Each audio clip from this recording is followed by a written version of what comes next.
Muito bem, eu quero apresentar para você o começo de alguns estudos.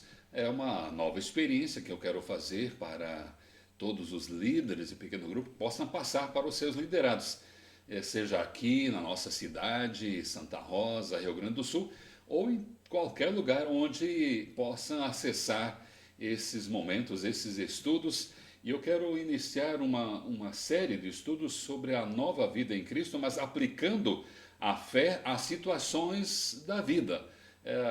A escritora desses estudos é Nancy Duzinek, uma pedagoga cristã muito especial, conhecida no Brasil, e é da editora Horizontal.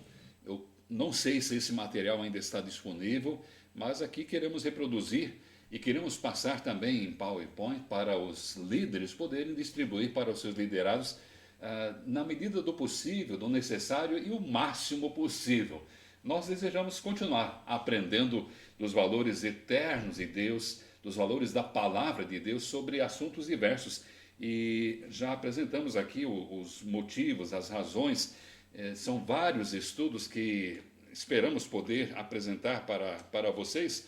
Quero apenas mencionar rapidamente algumas coisas que vamos estudar juntos. Por exemplo, a vida cristã é crescimento, a vontade de Deus na minha vida, emoções saudáveis, enfrentando problemas, família, espaço de convivência, lazer, parte da vida, e assim outros temas, 13 temas ao todo, começando com Cristo, nova razão de viver, que é a razão maior que a gente gostaria que muita gente descobrisse no mundo inteiro. Deus quer isso, Deus quer se apresentar, Deus quer apresentar Jesus, a razão da vida. Nós não apenas somos criaturas de Deus, nós somos transformados por Cristo em filhos dele, da família de Deus. Então a razão da nossa vida se tornou espetacularmente maior do que já era pelo projeto de Deus de criar uma criatura como você, o ser humano, para que pudesse, com inteligência, adorá-lo, honrá-lo, servi-lo, o que é um privilégio para qualquer um de nós. Então nós vamos ver alguns textos, não muitos, para não estender demais esse vídeo, mas para que você possa acompanhar. E você estará também de posse do material escrito, para que preencha ao máximo o conhecimento desses valores aí. Quando você encontrou Jesus, você começou a fazer parte de uma família muito especial, a família de Deus. E participar da família de Deus é dizer ao mundo que nossa vida tem significado, tem sentido.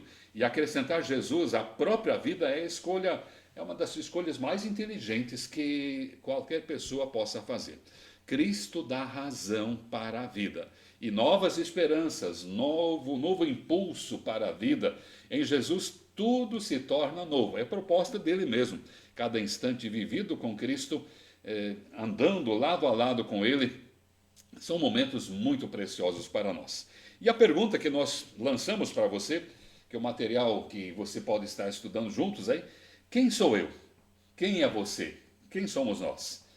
Nós somos formados, temos um corpo complexo, útil para muitas coisas, muito sensível. O nosso sistema é diverso, sistema digestivo, sistema circulatório, o sistema respiratório, o sistema muscular, o cérebro, a inteligência, tudo em harmonia, na média, ou seja, quando tudo está de acordo. Além disso, não existe ninguém no mundo igual a você. Pode ser que na fachada, seja no visual, alguém se pareça conosco. Mas a personalidade, eu tenho certeza que não tem ninguém igual a você no mundo, ninguém igual a mim.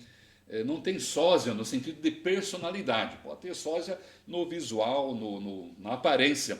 Mas na personalidade, no meio desses 7 bilhões de pessoas que vivem hoje, você é único. Isso é de Deus, isso é algo fantástico também que nós precisamos estar percebendo.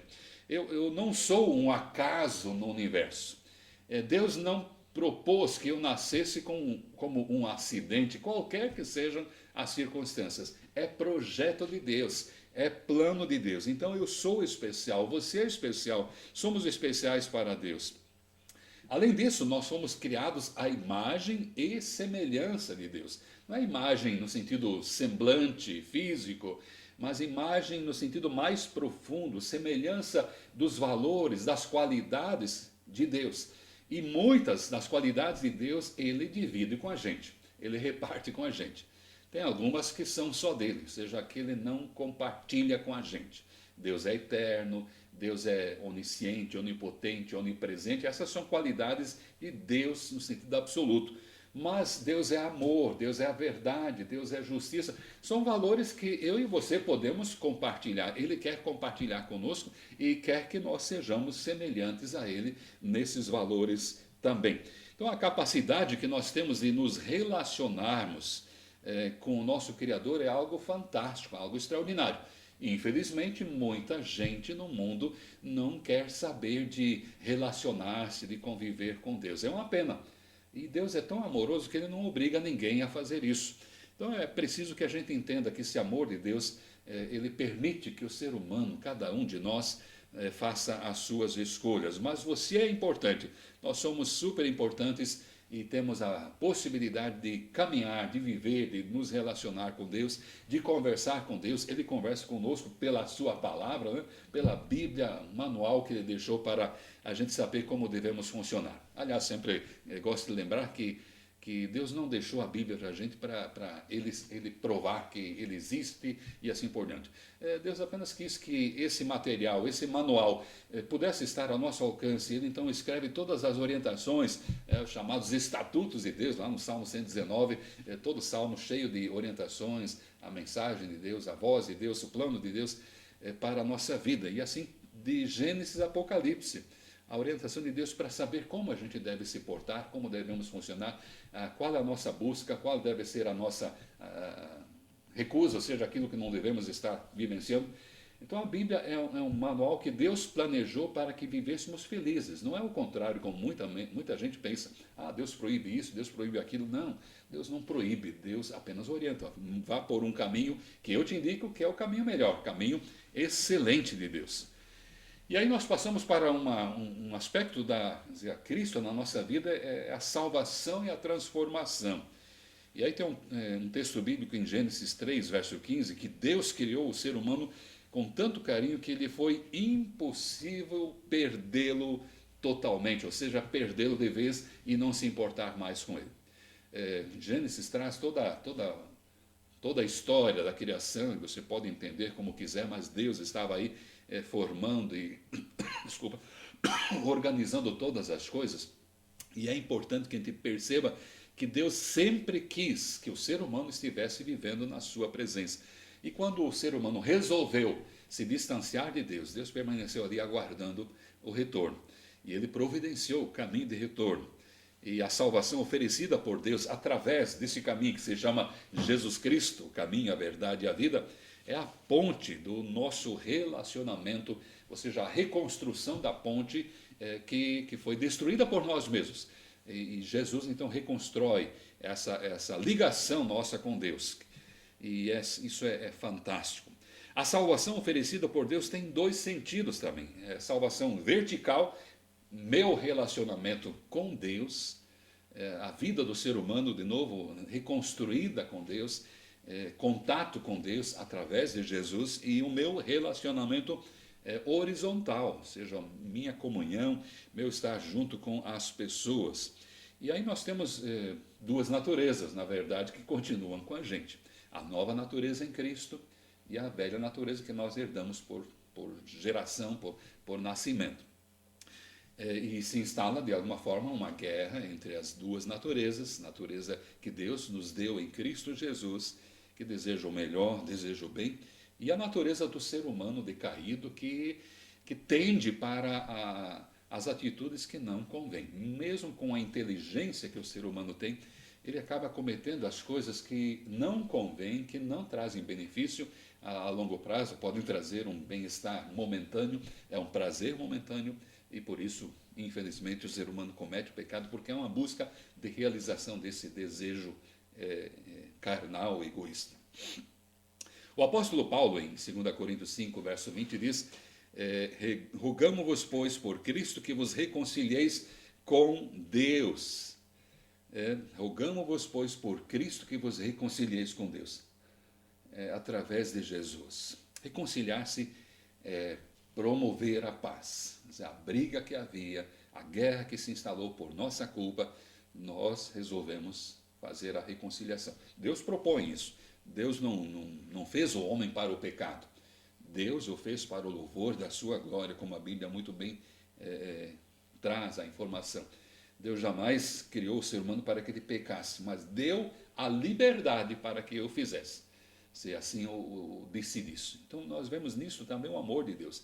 Se eu tivesse feito diferente, que não houvesse nenhuma oportunidade desse comportamento alheio à vontade de Deus, nós seríamos autômatos, né? Máquinas. Desculpe, a tosse alérgica do período do inverno me acompanha há uns 15 anos já, mas ela passa, depois que o inverno passa.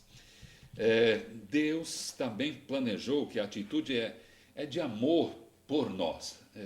Deus ama as pessoas. Esse amor não pode ser compreendido como um sentimento emocional de Deus por nós. É a atitude de Deus, é Ele organizar ou reorganizar a nossa vida do jeito que Ele pensou lá no início. Obviamente nós não alcançamos esse ideal perfeito aqui no mundo, mas é o que Deus propõe, através de Cristo, uma nova natureza que começa a crescer, começa a se desenvolver, e a paz que Ele desejou trazer, que através da presença de Jesus, Ele mesmo falando, Jesus dizendo, eu trago-vos a paz, deixo-vos a paz, uma paz diferente que o mundo entende. O mundo entende paz como ausência de guerra, mas nós vivemos em paz no meio da guerra, então é diferente, é paz interior, paz no íntimo. Isso é o nosso relacionamento vertical, eu com Deus. Eu posso reconquistar, e eu reconquisto a paz com Deus através de Jesus. No sentido horizontal, em Colossenses capítulo 1, o verso 20, nós temos uma expressão bem interessante que a palavra nos traz, e é interessante entendermos esse aspecto. Diz o seguinte: por meio dele reconciliar-se consigo mesmo todas as coisas, tanto as que estão na terra como as que estão nos céus. Alguém já declarou que o homem só descansa quando descansa em Deus. Isso é verdade. Se o ser humano não se reconciliar com Deus, não tem também muita boa convivência no mundo onde Deus nos coloca, seja na natureza, nas coisas criadas para o bem-estar do ser humano. A ganância, por exemplo, é uma coisa que é alimentada por coisas. Quanto mais tenho, mais quero ter. Se eu não me reconcilio com Deus, se eu não tenho paz com Deus, nada no mundo me satisfaz. Por mais que a gente busque, que o ser humano busque isso, não há reconciliação com uma paz interior. Também a paz entre as pessoas. Qualquer coisa é motivo, ou seja, o egoísmo que nós alimentamos naturalmente precisa ser trabalhado de forma diferente. O altruísmo precisa começar a se instalar, e é importante então que Jesus trouxe a possibilidade de uma salvação horizontal, que nós também vivêssemos uma paz diferente. A paz interior só é conseguida pela presença real do Senhor Jesus em nós. E aí passamos para um terceiro aspecto. Tem mais assuntos escritos para você, ou podem estar sendo acessados, para você ver esses assuntos mais delongadamente, mais minuciosamente. E só para terminar, o aspecto da paz, ou seja, da salvação horizontal, é tão bom a gente poder conviver com pessoas, mesmo que elas nos ofendam, a gente poder abençoá-las. Esse é o projeto de Deus, isso que Jesus veio trazer para nós.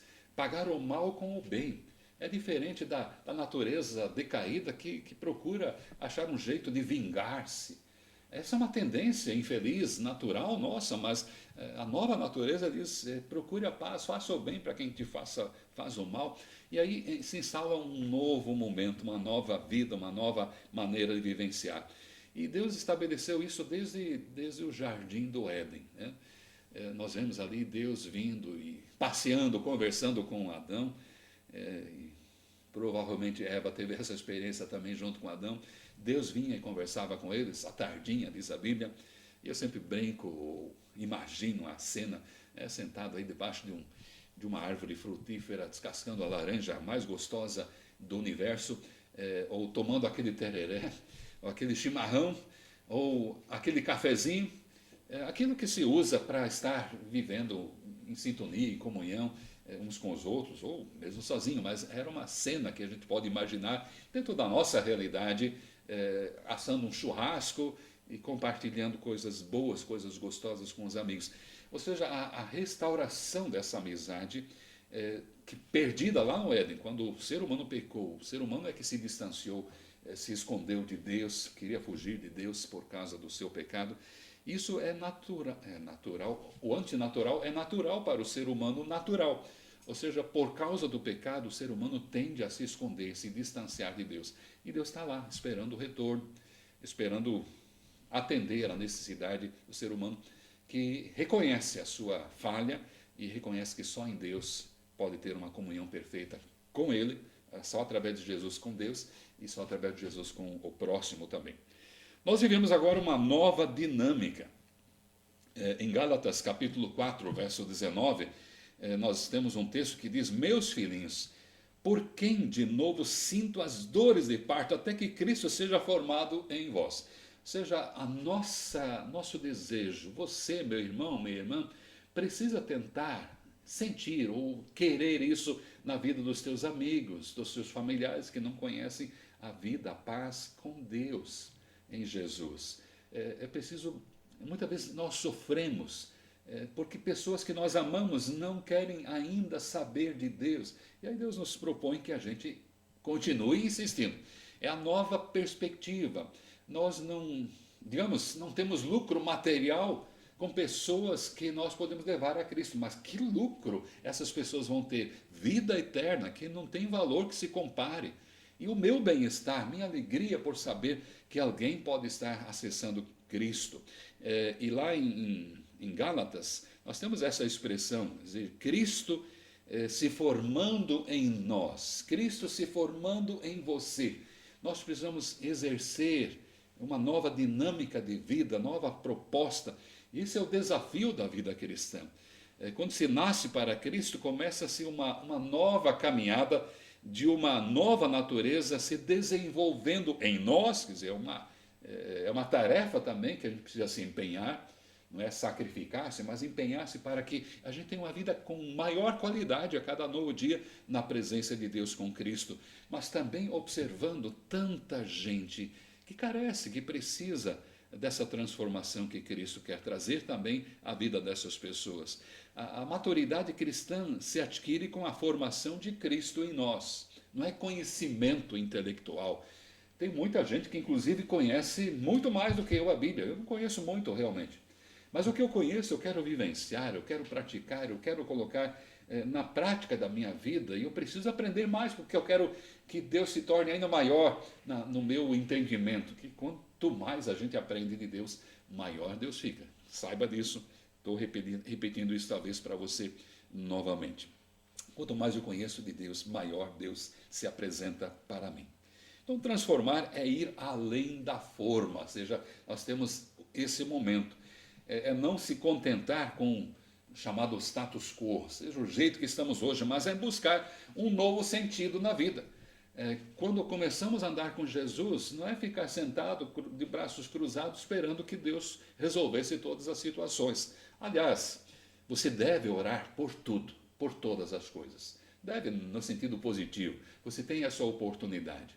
Mas tem 90 e tantos % das respostas às orações, Deus quer colocar em nossas mãos, Deus quer colocar nos nossos pés, na nossa voz. Ou seja, a resposta de Deus em 90 e tantos % somos nós mesmos, que Deus quer ajudar a dar a resposta.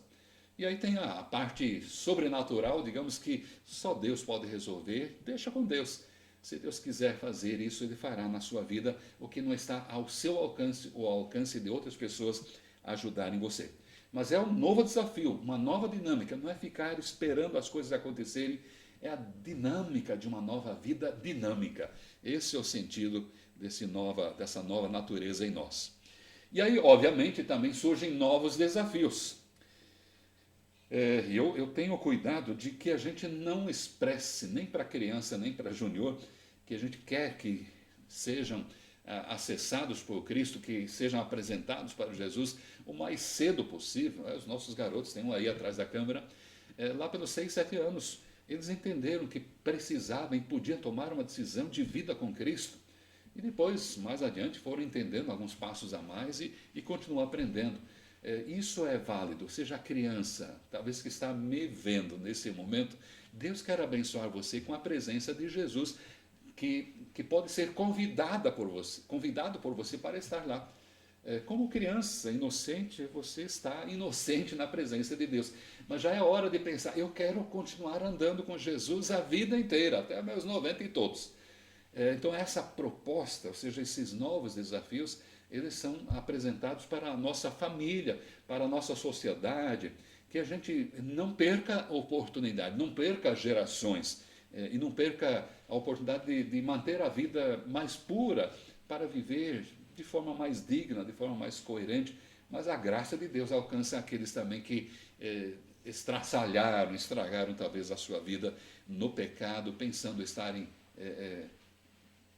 ganhando a vida. Há pouco eu gravei uma mensagem apenas de voz para hoje abençoar pessoas. Seja quem acha que vai ganhar a vida aproveitando todas as coisas do mundo, vai perder. Agora, quem perde a vida no sentido de investir, no sentido de gastar a vida para Deus, é algo que faz a vida de fato ter sentido. Ou seja, esse vai ganhar a vida. Quanto aos novos desafios, nós não podemos pregar dizendo assim, venha a Cristo e todos os seus problemas serão resolvidos. Você pode ter mais um, seja pessoas que possam começar a te magoar, a te ofender, a se distanciar de você, ou querer que você fique distante, porque quem está na sujeira e não quer que a sujeira, ou seja, as manchas de sujeira, sejam vistas na sua vida, não quer que a luz chegue perto. Então, para ficar sem ser visto, é preciso ficar no escuro, seja no desconhecimento da verdade. E você chegando junto com pessoas que precisam ser lavados, purificados por Cristo, pode ter problemas com essas pessoas. E talvez muitas das razões da perseguição ao cristianismo, porque não entendo diferente, cristão é uma pessoa que procura abençoar, procura ajudar, e o mundo inteiro está numa paura, ou seja, há uma tendência a uma perseguição ao cristão, que procura viver corretamente, que ao menos não deveria prejudicar ninguém, procurar ajudar, ser útil. Por que essa perseguição? Porque o inimigo quer que as pessoas se distanciem de Deus, não se aproximem de Cristo. A razão é essa, é simples. Não dá para entender de forma diferente, nem é preciso entender de forma diferente. As pessoas não querem compromisso com Deus, não querem compromisso com Jesus, e aí nós que queremos andar com Cristo somos vistos como analfabetos ou gente sem noção, que se propõe a andar de acordo com regras tão antigas. Na verdade, essas regras da palavra de Deus são as mais atuais. Você pode analisar, esse é um outro assunto, né? O valor, a atualidade das orientações bíblicas são muito, muito boas. Aliás, a pandemia que a gente está vivendo hoje, os cuidados que são impostos, ser sugeridos, de lavar as mãos, de usar a asepsia, de várias coisas, de usar máscara, de ficar distante por causa do problema específico, estão orientados lá em Levítico já. Não no sentido de usar essas coisas, mas de cuidados com quem estivesse infectado e estivesse doente, quem estivesse junto com essas pessoas. A Bíblia orienta cuidados extremos por causa das bactérias, dos vírus que já existiam, ou seja, outros que existiam lá no passado. E Deus está orientando. Só para te dizer que o que a ciência está descobrindo hoje, a Bíblia já dizia, com outras palavras para a compreensão da época e também para nós hoje. Apenas para dizer, a Bíblia é mais atual do que você ou nós possamos imaginar. E aí, a maturidade cristã se adquire com essa formação muito especial.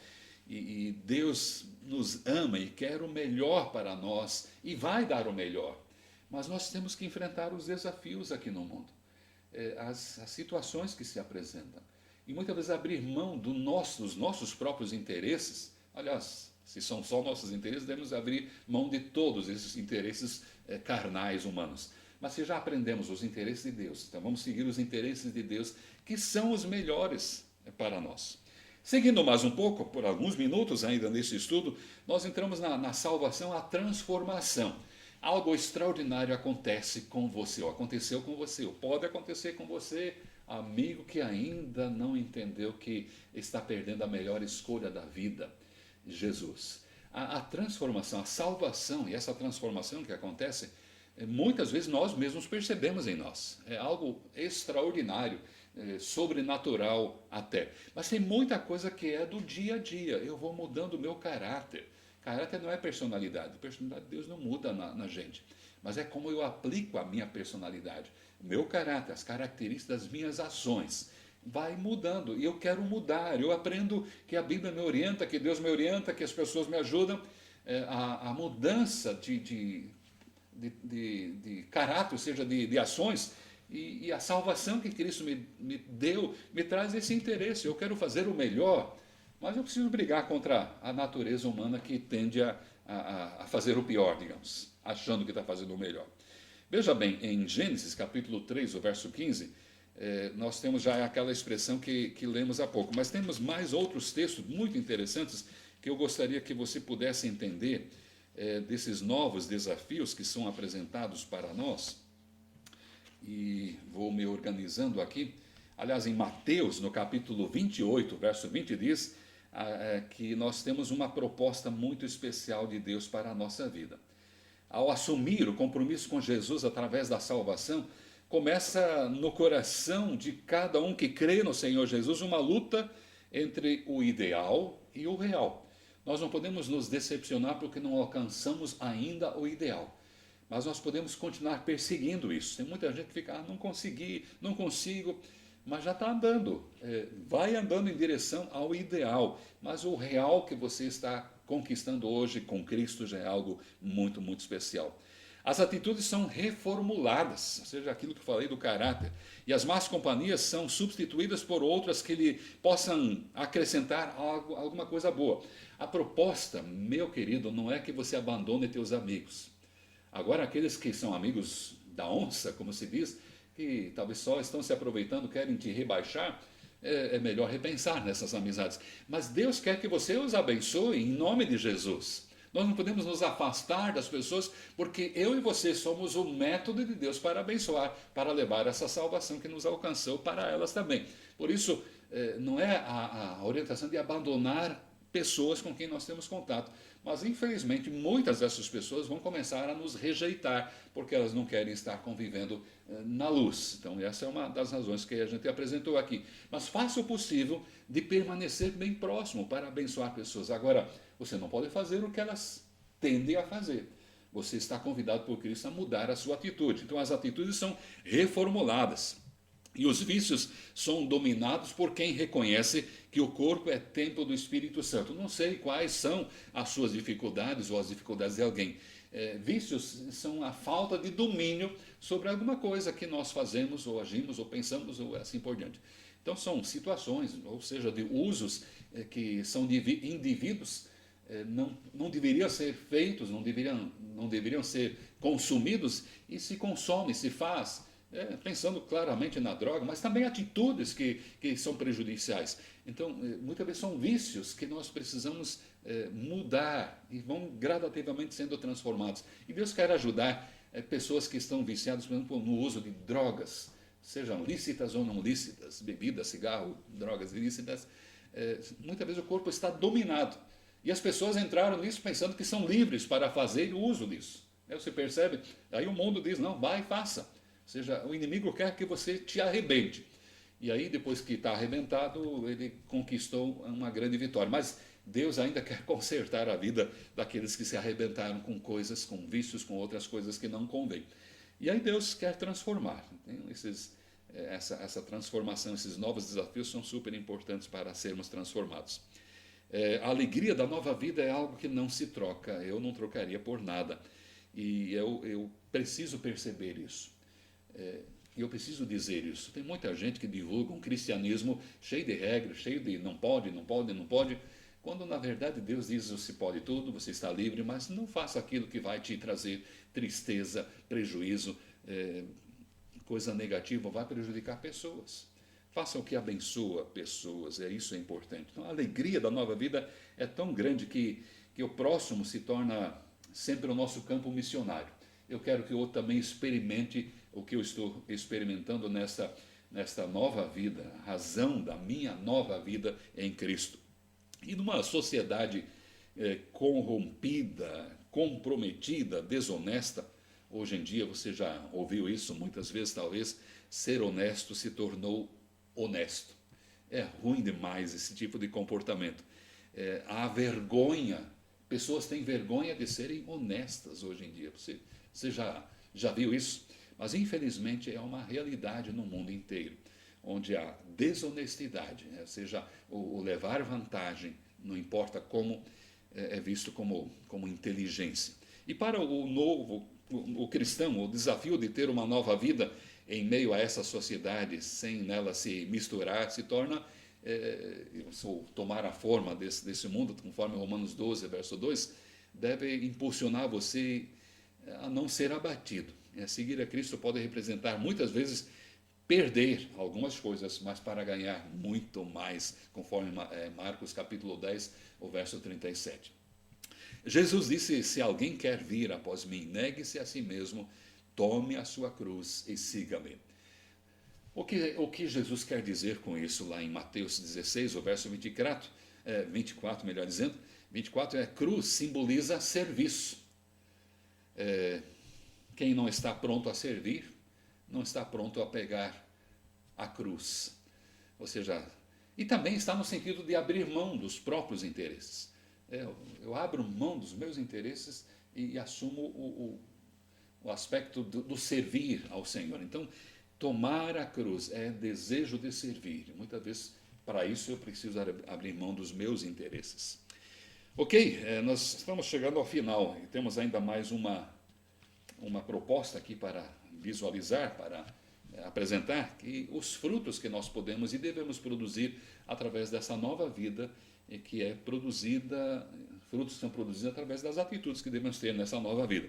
E quando Cristo oferece uma vida com significado, uma vida com qualidade, Ele o faz porque, vinculado a Ele, o cristão passa a ter uma vida muito frutífera. O crente passa realmente a frutificar muito. E quando Jesus se refere lá no Evangelho de João capítulo 15, verso 5, dizendo: eu sou a videira verdadeira, eu sou a videira, vós sois as varas, entende-se que a vida abundante é resultado dessa união. Eu não posso ser um ramozinho de um pé de uva solto por aí, não vai produzir, não vai receber a seiva. Então a seiva da presença de Cristo precisa estar ali, colocada em Cristo, para que possa passar para esse novo ramo e possa produzir as uvas da qualidade que Deus mesmo, o dono da lavoura, deseja que produza. E o primeiro fruto, você já sabe que é amor. Amor envolve todas as situações que seguem dali para frente. E aí você pode experimentar a paz, a alegria, que é o resultado de uma comunhão íntima com Deus. É a alegria de ter Deus como fundamento, independente das circunstâncias, que muitas vezes nos entristecem, ou seja, as circunstâncias aqui, mas ali dentro a paz, a alegria continua, porque Deus continua querendo que eu viva nessa paz e Ele me ajuda a superar também os meus desafios, os meus dias tristes e assim por diante. Paz é o que Deus quer colocar em nossa vida. Através de Jesus nós recebemos a paz que o mundo desconhece, uma paz interior. Paz não significa ausência de dificuldades, mas é presença de algo tão bom que muda todas as coisas. A Bíblia também fala que nós recebemos capacidade de sermos longânimos, ou sermos pacientes. É uma palavra usada em referência a pessoas que, e não a coisa, é para pessoas. Não é que as coisas vão demorar, precisam ter paciência. Eu preciso ter com as coisas. É a capacidade de tolerar e perdoar o outro, é a benignidade, que é uma virtude também de estar muito acima de qualquer ação humana. A bondade do cristão não é fraqueza de caráter, como muitas vezes é visto, mas é virtude de quem está acima de provocações, de irritações alheias. A bondade é uma virtude que se manifesta de acordo com o momento. Ela pode repreender, ser repreendida, pode ser corrigida e se manifesta de uma forma muito especial em desejo de ajudar. Tem também o aspecto do fruto da fidelidade. Eu preciso produzir frutos da fidelidade, a característica do cristão que é digno de confiança. Alguém de palavra. Isso falta muito hoje no mundo, né? Não precisa de testemunhas, não precisa de documentos, não precisa de gravações. Você pode ser de confiança, fiel. Também há o fruto da mansidão. A tendência do ser humano é responder na mesma medida. A lei da física, uma ação exige uma reação contrária. Não, Jesus veio e trouxe uma outra atitude. Jesus na tua vida ajuda você a ter essa atitude de mansidão e desejo que você possa adquirir isso. A mansidão é o equilíbrio entre a ira excessiva e a bondade excessiva. Então é o equilíbrio.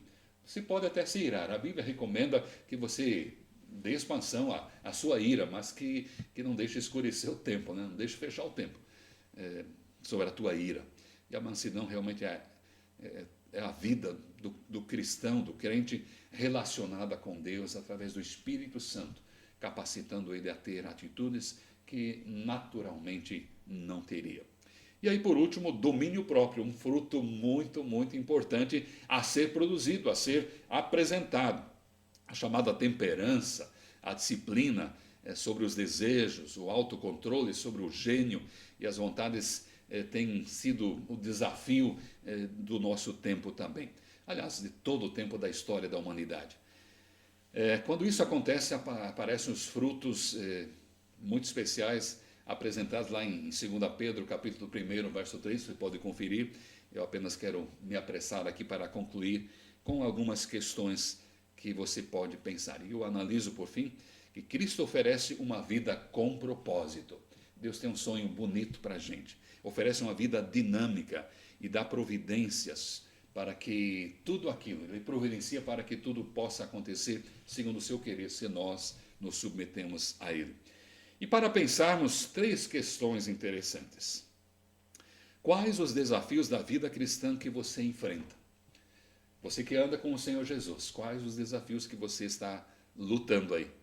Segundo, o que você entendeu da salvação na direção vertical? Teu relacionamento com Deus já subiu bastante?